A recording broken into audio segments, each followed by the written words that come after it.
Alhamdulillahi Rabbil alamin wa salatu wa salamu ala nabiyina Muhammad wa ala alihi wa ashabihi ajma'in. Rabbi shrah li sadri wa yassir li amri wa ahlul uqdatan min lisani yafqahu qawli.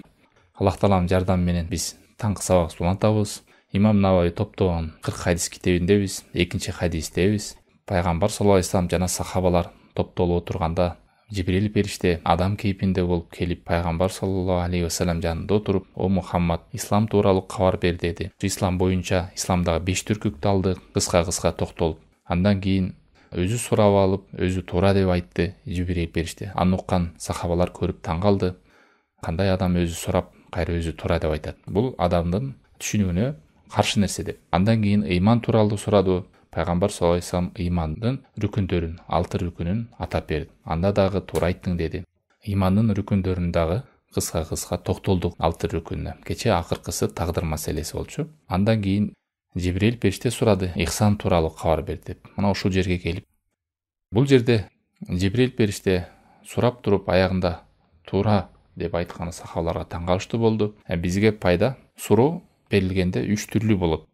Адам баласы суроо бергенде 3 түрлүү. 2 суроону Аллах таалам жана пайгамбар саллаллаху алейхи вассалам жактырган суроолор, 3-чүсү бул жаман суроо. Андай суроодон пайда жок. Биринчи суроонун жакшы көрүлгөн, макталган суроо бул адам билбей, ошону билейин деген максатта сурайт. Бул дагы жакшы суроо. Экинчи суроо бар, өзү билет жообун. Бирок жанындагы айланасындагы адамдар ошол маселеде түшүнбөй жатканын байкайт, же ошол ал маалыматты адамдар билбээрин, ушуну жакшы түшүнүп алса экен деп илимдүү адамдан сурайт. Билсе дагы максаты жанындагы адамдар билип калса экен деп. Бул дагы жакшы нерсе. Үчүнчү суроо бар. Бул пайдасыз. Динине да пайда бербейт, өзүнө да пайда бербейт, айлана чөйрөсүнө да пайда бербейт. Ал суроо адамды сынаш үчүн сурайт. Бул адам билеби билбейби деп. Же болбосо пайдасыз суроо. Пайдасыз суроолорго аны менен бир амал кыла албайсың, же ал сени ыйманыңды өстүрбөйт, же бир жамандыкты билип ошодон таштаттырбайт. Же өзүн текебер кылып көргөзгүсү келет. Адам аябай илимдүү турбайбы? Мунун суроосун биз түшүнбөй калдык го деп. Өзү бир нерселерди жаттап алып туруп, же ошонун бир жерин сурайт, же адамды сынаш үчүн сурайт. Абрахам келатканда Меккени талкалайбыз деп, ошондо асмандан чымчыктар таш тартыштаган экен. Ошол чымчыктар карга беле же чаба элекей беле дегендей мисалы. Сулайман пайгамбар аскери менен келатканда кумурска чыгып, "Эй, кумурскалар, уяңарга киргиле. Сулайман аскери менен силерди тебелеп кетпесин" деген кумурска эркек беле же ургачы беле деп. Мына ушул сыяктуу пайдасыз, ал эркекпи, ургачыбы, ал чымчык беле же карга беле, чаба элекей беле, адан эмне пайда алат адам? Мына ушул сыяктуу. Адам баласы ошо суроодо бир ыхлас менен чын жүрөктөн ошого амал кылайын деп илим ээлеринен сурап кала турган болсо, же жанындагылар пайдалансын дей турган болсо, бир жакшы жери суроосу ыхластуу болгондуктан ошолго жооп берген нерсе менен канча деген адамдарга ошол маалымат таркап, көп адамдар амал кылып, ошолордун сообуна ким шериктеш болуп, жакшы суроо берген адам. Пайгамбар саллаллаху алейхи вассаламдын доорунда канча деген сахабалар пайгамбар саллаллаху алейхи вассаламдан сураган суроолордун жооптору жана суроолору ушунга чейин сакталып келет. Ошого биз амал кылып келебиз. Нерсеге сахабалар себепкер болду. Мына ошондой суроо маселеси. Ана бул жерде Жибрил периште сахабаларга динди үйрөтүүчү болуп келди. Жибрил алейхиссалам үйрөтүүчү, суроонун жообун билсе дагы пайгамбар алейхиссаламдан сурады. Андан кийин ихсан боюнча сурады. "Эй пайгамбар Мухаммад саллаллаху алейхи вассаламдан ихсан деген эмне?" деп. Пайгамбар саллаллаху алейхи вассалам айтты: "Ал Аллахка аны көрүп турганыңдай ибадат кылышың. Эгер аны көрө албасаң да, ал сени көрүп турат деген ой менен ибадат кылышың" деп жооп берген пайгамбар саллаллаху алейхи вассалам. Ихсан деген исламдан дагы, ыймандан дагы жогору турган нерсе. Эң бийик даража. Ихсан деген тилдик мааниси бир нерсени тыккан, чырайлуу, толук жакшынакай аткаруу дегенди билдирет. Сажда сүрөсүнүн 7-аятында Аллах таалам айткандай: "Аллази ахсана кулля шейин халака". Аллах таалам өз жараткан нерселердин баардыгын чырайлуу жакшынакай тыккандык менен жараткан деген аят.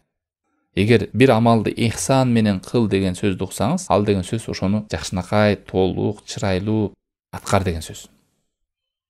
Ихсан адам менен Алла таалам ортосундагы ихсан Аллах тааламдын өзүнө жалгыз ибадат кылуу, ага шерик кошпоо дегенди билдирет. Ал эми адамдардын ортосунда ихсан болсо, адамдын башка бир адамга болгон ихсаны, ага болгон садака берүүсү, жакшылык кылуусу, жакшы сөз сүйлөшү, жакшылыкка чакырышы, пайдалуу илимди үйрөтүшүнүн баардыгы ихсанга кирет. Аллах таалам Бакара сүрөсүнүн 195-аятында айткандай: "Ва ахсину инналлоха юхиббул мухсинин". Жакшылык кылгыла, ихсан кылгыла, Аллах таалам мухсиндерди, ихсан кылгандарды жакшы көрөт. Кантип айырмалайбыз? Бир амал жакшы, бир сооп амалды кылганда ихсандуу болду, чырайлуу болду, тыккан аткарылды, өтө жакшы аткарылды деген буга давабет деп коет. Мына ушул нерселер менен биз билебиз. Биринчиден ошол амалдын ихлас менен аткарылышы. Андан кийин ал амал пайгамбар саллаллаху алейхи ва салламдын сүннөтүнө дал келиши. Мына ушундай нерсе болсо, жана ал нерсени кылып атканда Аллах тааламдын көрүп турганын сезе билүү, угуп турганын сезе билүү. Аллах таалам көрүп тургандай ибадат кылуу.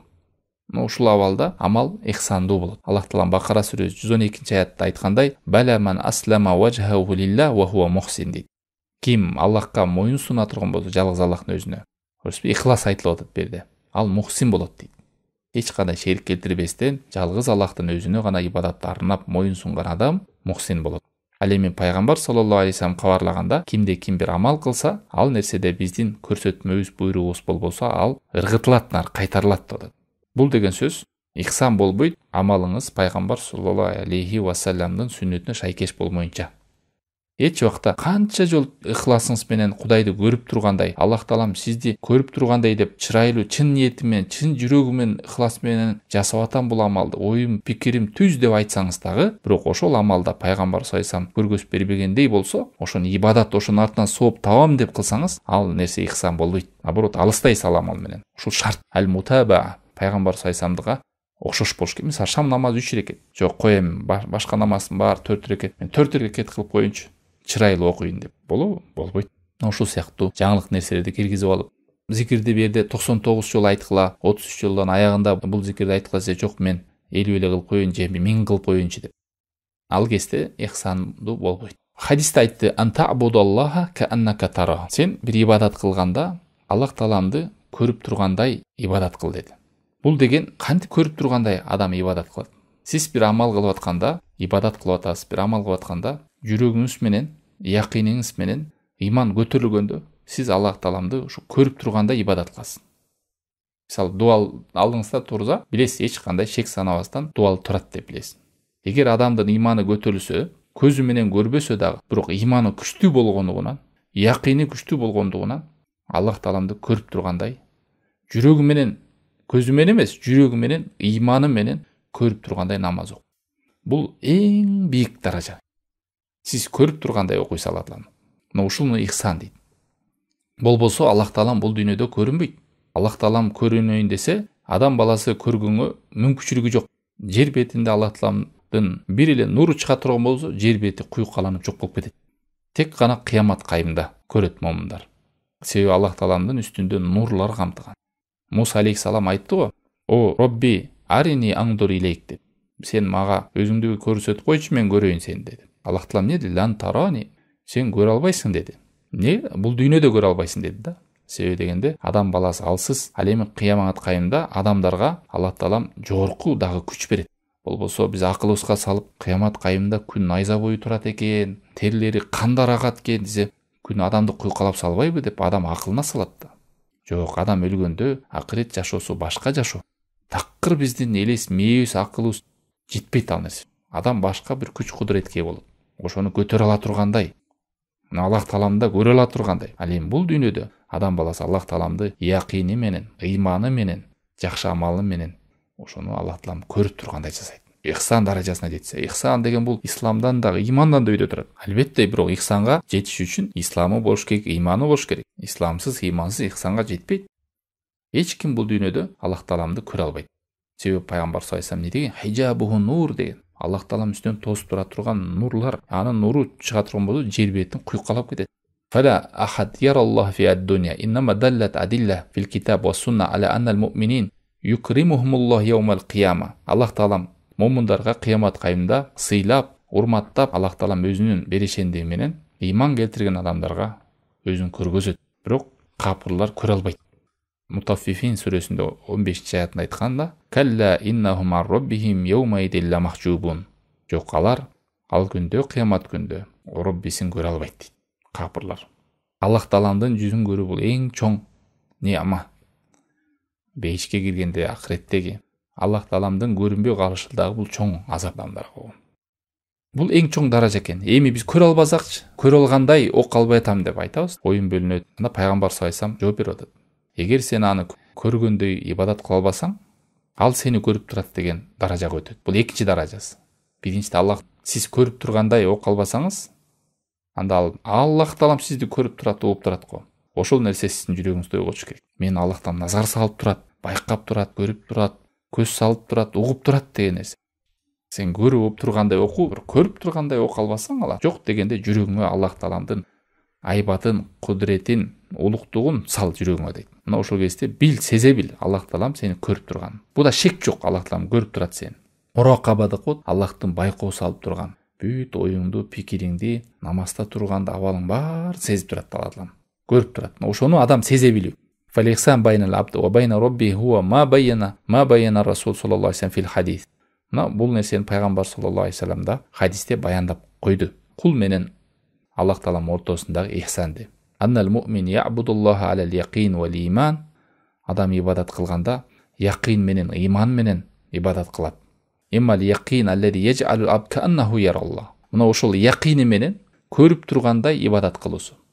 Жо андай көрүп тургандайга жете албаса, ошол яқини менен адам баласы Аллах таалам мени көрүп турат анда деген назарды сезе билүү. Мен амалдарымды, сүйлөгөн сөзүмдү угуп турат, жүрөгүмдөгү оюмду билип турат деген нерсени алып келүү. Мына ошол кезде адам имандын даамын сезе билет. Күнөөлөрдөн алыс болот. Ою бөлүнбөйт. Уялат. Көчөдө башка бир адам, жалгыз калганда башка адам болбойт. Көчөдө да Аллах таалам көрүп турат сени, жалгыз калганда да көрүп турат. Кимде ким адамдардын арасында өзүн жакшы көргөзүп, жалгыз калганда ошол күнөөлүү иштерди кылса, Кудай сактасын, мындайча айтканда Аллах тааламдын назарын аябай ошо адамга караганда негизи эң уяла турган Аллах болуш керек эле. Бирок адамдардан уялып, жалгыз калганда уялбай кылуу Аллах тааламдын айбатын адамдардан ылдый таштап койгонго барабар. Ошон үчүн адам жалгыз калганда, наоборот, көп Аллах тааламды эстеп, Аллах таалам угуп турганын, көрүп турганын эске алып туруш керек. Эми адамдардын алдында өзүн жакшы көргөзүп, адептүү көргөзүп, имандуу көргөзүп, анан жалгыз калганда күнөө иштерди кыла берүү.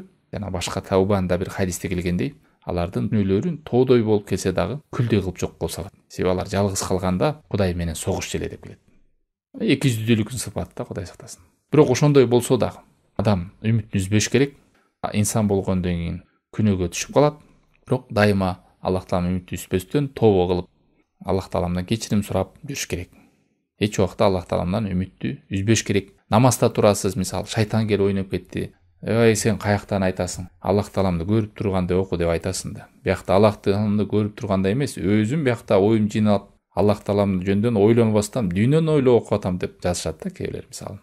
Ошондо жок дегенде биз көрүп тургандай болбосок да, Аллах тааламдын көрүп турганын унутпай эле туугандар. Бул экинчи даражасы да. Бул да ушуга да алхамдулилля. Ушуну эле элестетсек, оюбузду, пикирибизди жыйнап коркобуз. Бир сөздү сүйлөөдөн туура эмес, күнөө ишти жасоодон, намазда оюбуз бөлүнүүдөн, Аллаху акбар деп намаз киргенде элестетиңиз. Аллах тааламга жүз буруп, ар бир сөзүңүздө Аллах тааламды мактап, даңктап, сизди карап турат, Аллах таалам угуп турат. Бир эле адам менен сүйлөшүп атсаңыз, маани бербей, ал эмне деп сүйлөп атат, кандай абалда калат ал адам? Мени урматтабайт, сыйлабайт турбай болбош эле дейт. Анан элестетиңиз, намазда туруп алып, парда ачылды. Анан оюңуз башка пландар жүрүп атат, тияк Фатиханы окуп атасыз, кайсы жерге келдиңиз билбейсиз. Мени угуп турат сөзүмдү, Аллах таалам билип турат, карап турат мени, көз салып турат деп адам ошону сезе билиш керек. Бул нерсе менен белгилүү болот, адам баласы амалдары бирдей болбойт экен. Бир эле амалды кылат эки адам, бирок бирөөнүкү асмандай болсо, бирөөнүкү жердей болот. Анын асман менен жердей болуп айырма болуп калганынын айырмасы ошол амалды кылган кезде адам кандай абалда болду деген маселе. Ниети, ихласы, ошо дили менен кылганда көңүлү каякта бурулду. Мына ошого карап сообу көбөйө берет. Ошон үчүн айтат да, амалдын кеп көп кылынгандыгында эмес, амалдын кеп чырайлуу жакшынакай аткарылганда. Качан чырайлуу болот? Чырайлуу болуш үчүн амалды кылганда ихластын болушу, жана пайгамбар саллаллаху алейхи вассаламдын сүннөтүнө шайкеш дал келиши, жана ошол амалды кылып атканда Аллах таалам назар салып көрүп турат деп, жана Аллах тааламды көрүп тургандай, баарлашып тургандай. Ошон үчүн айтат, кимде ким Аллах тааламдын сөзүн угам десе, анда Куран окусун. Кимде ким Аллах тааламга арманың дартыңды айтам десе, намаз окусун дейт. Намаз окуганда баарлашуу Аллах тааламга. Альхамдулиллахи роббил аламин дегенде ар бир сөзүңүзгө Аллах таалам хадис кудустеги эле жооп берет. Ар-Рахман Рахим дегенде Малик Йомиддин, кулум мени мактады, кулум мени даңктады, кулум менден Ияка набуду ва ияка настаин деп айтсаңыз, сага гана сыйынам, сенден гана сурам десе, кулум менден сурады деп Аллах таалам ар бирине жооп берет. Канча миллион адам бар, ар бир намаз окуганда Аллах таалам жооп бере береби деп акылга салбайлы. Аллах тааламдын кудуретинде чексиз. Биздин мээбиз акылыбыз жетпейт. Мына ушул нерсени сезе билсек, ушул ихсан. Ихсандын шарты ушул жөнөкөй эле. Биринчиси Аллах таалам көрүп тургандай, көрө албасаңыз, ал сизди көрүп турганын сезе билүү. Муракаба. Көрүп тургандай окуңуз, көрүп тургандай окуп албасаңыз, анда Аллах таалам көрүп турганын сезе билиңиз. Ал эми ихсан болбойт качан? Ихлас, сүннөт болмойнча. Ушуну эстеп калыңыздар. Себебен кээ бир адамдар ихсан менен кылып атам деп, ой пикир жиналган, көзүнөн жаш чыккан, тим эле ушундай сонун ибадат кылат, бирок ал ибадаты динде жок болуп калсачы. Пайгамбар саллаллаху алейхи андайды көргөзгөн эмес. Кээ бир адам мен сүннөткө дал келип атат, меники мына сүннөттүн туура пайгамбар саллаллаху алейхи аткаргандай аткарып атам дейт. Кылган көрүнүшү туп-туура пайгамбар саллаллаху алейхи болушу мүмкүн, бирок ою талаада да. Же кылып атканда сезе билген жок. Аллах тааламды көрүп тургандай, же болбосо Аллах тааламдын көрүп турганын, угуп турганын сезе билген жок амалын. Исламдын рүкүндөрүн өттүк, имандын рүкүндөрүн өттүк. Ушул жерден түшүндүк, ислам дегенде элестетебиз. Ислам бул сырткы амалдар. Ал эми иман дегенде жүрөктөгү ички амалдар. Ахсаб сүрөсүндө 35-аятта дагы бөлүп айткан. Чындыгында мусулмандар, мусулман аялдар, момун эркектер, момун аялдар деп бөлгөн. Анан бул нерседен белгилүү болот. Эгерде ислам менен иман бир жерде айтыла турган болсо, бир жумлада, бир сүйлөмдө, анда экөөнүн эки башка мааниси болот, айырмаланган. Эгерде иман өзүнчө айтыла турган болсо, ислам өзүнчө айтыла турган болсо, ислам дегенде иманды толуктайт, иман деп айтканда исламды толуктайт. Бул аябай зарыл нерсе туугандар, түшүнүп алыш керек. Кимдин исламы болуп туруп, иманы жок болсо, анын исламы туура эмес. Кимдин иманым бар деп, бирок исламы жок болсо, ал дагы туура эмес. Сөзсүз ислам дагы, иман дагы болуш керек. Вала иман бидун ислам. Иманы болбойт исламсыз. Мындайча айтканда ла такфила амалу зохира ана амал калб. Сырткы амал менен чектелип калып, бирок ички амалдарды таштап сала турган болсо, бул жетпейт адамдын имандуу болушуна. Болбосо пайгамбар саллаллаху алейхи вассаламдын доорунда эки жүздүү адамдар сырткы амал менен чектелген. Ички амалдарды кылган эмес. Мындайча айтканда имани амалдарды жасаган эмес. Вала такфи амалул калб анила амали зохира. Ошондой эле ички амалдарды эле кылып, бирок сырткы амалдарды таштаса дагы жетпейт. Бул аябай зарыл нерсе. Биз азыр ихсанга кирерде, себеби дегенде исламдын рүкүндөрүн бүттүк, имандын рүкүндөрүн бүттүк. Анан ушуну жыйынтыктап, ушул жерде ислам, иман деген маселеде чаташкан кээ бир коомдор болгон. Ошону айтып кетели, анан барып ихсанга түшөбүз. Эгерде ислам менен иман бир жерде айтыла турган болсо, анда экөө эки башка маани берет. Ошону түшүнүңүздөр. Эгерде экөө эки бөлөк айтыла турган болсо, анда исламсыз иман болбойт, имансыз ислам болбойт деп түшүнөт. Андан кийин буга тиешелүү бир маселеден адам бир ширктен башка бир чоң күнөөнү кылып алды, мусулман адам. Ал адамды эмне деп айтабыз? Момун деп айтабызбы, же мусулман деп айтабыз? Ахли сунна вал жамаа ширктен башка чоң күнөөлөргө түшкөн адамды ыйманы алсыз, ыйманы кем болгон адам деп айтылат. Себеби ыйман жакшылык, сооп амал менен көтөрүлөт, күнөө амал менен төмөндөйт. Аллах таалам Анфал сүрөсүнүн 2-аятында айткандай: "Иннамал муъминуна аллазина иза дукираллаху важилат кулубухум". Чыныгы момундар Аллах эскерилген кезде алардын жүрөктөрү жумшарат. "Ва иза тулият алейхим аятуху", аларга Аллах тааландын аяттары окулган кезде задатхум имана, алардын ыймандары көтөрүлөт. Мына ушул аяттан алымдар айтат: адамдын ыйманы көтөрүлүп турат. Валейса хуа шей'ан вахидан. Ал иман деген иманга келди, бул токтоп калуучу нерсе эмес. Аллах таалам Муддассир сүрөсүнүн 31-аятында айткандай: "Ва яздадаллазина аману имана". Иман келтиргендер иманы өсөт дейт. Анын имандар өсүп турат. Мариям сүрөсү 76-аят: "Ва язидуллаху аллазина тадау ва худа". Ва язидуллаху аллазина тадау худа. Аллах таалам хидаятка түшкөндөргө дагы хидаят берип турат дейт. Хидаят берип турат деген ушул кошот, дагы иман өсөт, хидаяттын үстүндө хидаят да болот. Адам билген нерсесине канчалык амал кылган сайын, ошончолук Алла таалам анын иманын өстүрөт, динде бекем кылат. Мына ушул нерсе менен Ахли сунна вал жамаанын алымдары айтып келет. Иман деген жакшы амалдар менен көтөрүлөт, жаман амалдар менен иман чөгөт, иман алсырайт. Ушунчалык алсырайт, кымындай болуп адам жүрөгүндө кичинекей болуп калып калат дейт. Өтө алсыз ыйман болуп. Пайгамбар саллаллаху алейхи вассалам Муслимде келген Аби Саид ал-Худри деген сахаба айтат. Пайгамбар саллаллаху алейхи вассалам айтты: силердин араңарда кибир мункар ишти көрүп калса, кол менен, сөзү менен тыйсын деп, анан аягында келип, эгерде ага да жетпесе эмнеси менен тыйсын дейт. Фа ин лам ястати фа би калбихи, жүрөгү менен дейт. Ва залика адафул иман. Ошол эң ыймандын алсыз да. Эгерде бир жаман күнөө ишти көрүп, ошону коштоп турган адам болсо, анда Кудай сактасын. Эң жок эле дегенде сөзүң менен айта албасаң, тилиң менен айта албасаң, аны тыйганга бир кудуретиң, мүмкүнчүлүгүң болбосо, жок дегенде жүрөк менен жаман көрүш керек ошол абалды. Эч кандай көңүл бурбасаң да бул жеткен кайды келип. Фадалла ала аннал иман якуну даифан ва якуну кавиян. Мына ушундай нерседен иманы күчтүү адам абалды көргөндө, иманы слабый адам абалды көргөндө белгилүү болот дейт. Имандын көтөрүлүп түшүп тура турган боюнча хадистер көп келген. Ал эми муну айтып атканыбыздын себеби, ушундай бир секталар бар. Мисалы бири муржия деп коет. Алар иман деген өспөйт, иман деген чөкпөйт, иман бир эле жерде тура берет, иманга амалдар кирбейт. Иман деген жүрөктө гана болот. Сен мусулманмын деп айтыңбы, Аллахка ишениң, болду, ушул иман. Жакшы амал, жаман амал, иман чөгөт, иман көтөрүлөт деген нерсенин тиешеси жок деген ушул нерсеге чакырык кылган адамдар бар.